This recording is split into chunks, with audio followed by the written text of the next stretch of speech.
¿Qué es pobreza estructural? Y pobreza estructural más o menos se define como aquellos sectores que ya vienen de padres pobres, de abuelos pobres, de bisabuelos pobres, que se han criado y que tienen esa cultura de la pobreza y que por lo tanto son difíciles de modificar porque su propia cultura los lleva a seguir siendo pobres, ¿no? Viven en el día a día, hay explicaciones más sociológicas, más culturales, más ideológicas, pero en todo caso es ese sector difícil de modificar porque ya viene de antaño, viene de generaciones posteriores. A esa pobreza estructural, cuando empiezan estas grandes crisis, primero con el 75 del Rodrigazo, luego el 82 cuando cae el modelo más o menos de estabilización de Martínez II en pleno proceso, luego las hiperinflaciones continuadas o periódicas de Alfonsín y más tarde la del propio Menem, a esa pobreza estructural no resuelta se le empieza a sumar lo que se llama la nueva pobreza. Entonces, si un pobre estructural es aquel que tiene una casa, digamos, en espantosas condiciones, que no tiene baño instalado, que no tiene agua, que no tiene cloaca, que no tiene buen trabajo y por lo tanto come mal y por lo tanto educa mal a sus hijos, se le agrega la nueva pobreza que en realidad es la clase media o parte de la clase media que ha perdido sus condiciones de existencia. Básicamente, el marido ha perdido el trabajo. Entonces, de golpe, la mujer que hacía un trabajo menor empieza a constituirse en el principal salario de la familia, el marido se queda frustrado, destruido en la casa y si bien lava los platos y atiende a los chicos, la situación es tremendamente inestable y dolorosa y una caída de los roles y de los mandatos sociales tradicionales para el hombre que tiene que ser el proveedor. Y una buena parte de esa clase media o de clase media baja por allí es la que cayó en la pobreza. En esos años en la Argentina, en las villas, aparecían unos carteles realmente muy sarcásticos y feos que decían bienvenida a la clase media. Es decir, aquel que ya no podía pagar el colegio de la escuela, ni el alquiler, ni la cuota del club y cosas por el estilo, que termina refugiándose en una villa miseria. Eso es una caída social muy fuerte. Y la Argentina que tenemos hoy ya a esta altura, han pasado 30, 40 años de esta situación, ha hecho que esa nueva pobreza se fuera convirtiendo con el paso del tiempo en una pobreza cada vez más estructural y cada vez más difícil de modificar, ¿no es cierto? De todos modos, explicaciones. Bueno, volvemos a esas explicaciones, digamos, desde la derecha neoliberal que cargan totalmente la culpa y que moralizan muy fuerte, como que el pobre es culpable de su propia pobreza por no molestarse en tratar de mejorar sus condiciones. Creo que esas no sirven para nada.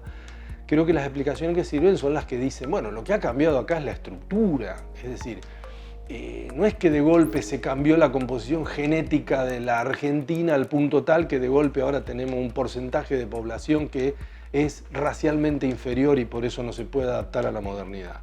Lo que tenemos es que de golpe el estado de bienestar fue desmantelado, los sueldos fueron bajados, la gente fue echada de un montón de lugares como las empresas estatales, por ejemplo, o el Estado y ha quedado en la calle después de haberse gastado en 2 o 3 años lo que recibió como indemnización y esa gente que cayó en esos lugares difícilmente tenga hoy espacio en este modelo. Esto se ha dado a nivel mundial, todo lo que es la digitalización, la robotización, la automatización ha dejado mucha gente en la calle y además el Estado en general, los estados en general, han bajado su preocupación por sostener a los más débiles y vulnerables.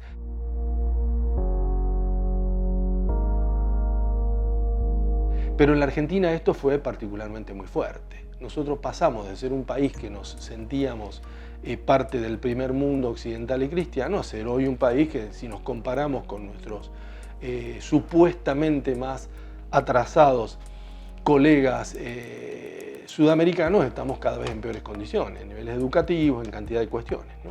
Yo en ese sentido parto de aceptar fuertemente estas condiciones que son estructurales y sociológicamente determinantes.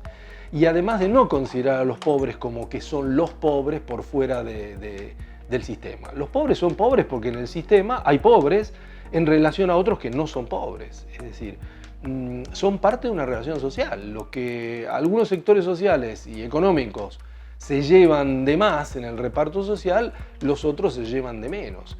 y se genera una situación de un círculo vicioso donde no se lucha por aumentar la torta para que todo el mundo tenga beneficios, sino en una pelea casi a muerte por ver quién se queda con las migajas de una torta que es cada vez más chica.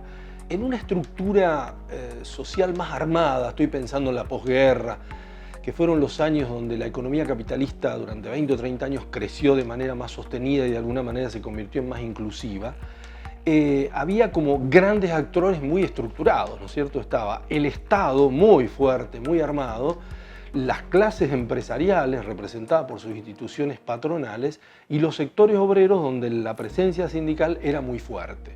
Estoy pensando en Argentina, pero también estoy pensando en todo el occidente cristiano. Esa estructura donde estos tres grandes actores de alguna manera contenían, los partidos políticos le daban a estos formatos y canalizaban las inquietudes de la población, en alguna medida están bastante deteriorados. Hoy no son las mismas instituciones de hace 40 o 50 años. El Estado está siendo minado por arriba y por abajo, en todos lados o en muchos lugares vemos cómo los estados nacionales de alguna manera están luchando contra la disolución porque los regionalismos son muy fuertes. Los sindicatos fueron la primera víctima del discurso neoliberal. Se le echó la culpa al sindicalismo de que estaban en contra del progreso, por cuestiones corporativas y cosas por el estilo. Y los sectores empresariales, al estilo argentino, digamos, de empresas medias, han sido en alguna medida arrasados por la globalización y hoy gran parte de las empresas nuestras nacionales son nacionales como figura, pero son capitales extranjeros. Es decir, en esta situación actual hay otro tipo de actores muy fuertes. Los llamados nuevos movimientos sociales han venido a llenar esta crisis que por un lado es de los partidos políticos, porque la gente ya no cree demasiado en los partidos políticos, y porque también ha venido a llenar, digamos, el lugar que de alguna manera ha ido cediendo lo que llamaríamos el sindicalismo, que de alguna manera representaba fuertemente los intereses de los sectores trabajadores, y en algún sentido, en un mundo ya tan multifacético, con una problemática que no pasa solo por lo económico, sino por las cuestiones ecológicas, la defensa del planeta, la multiplicidad, digamos, de conductas o de aptitudes sexuales o cosas por el estilo, el feminismo y demás, de alguna manera se ha ido disgregando, fragmentando enormemente la identidad de la población y también, de alguna forma, los mecanismos de resistencia.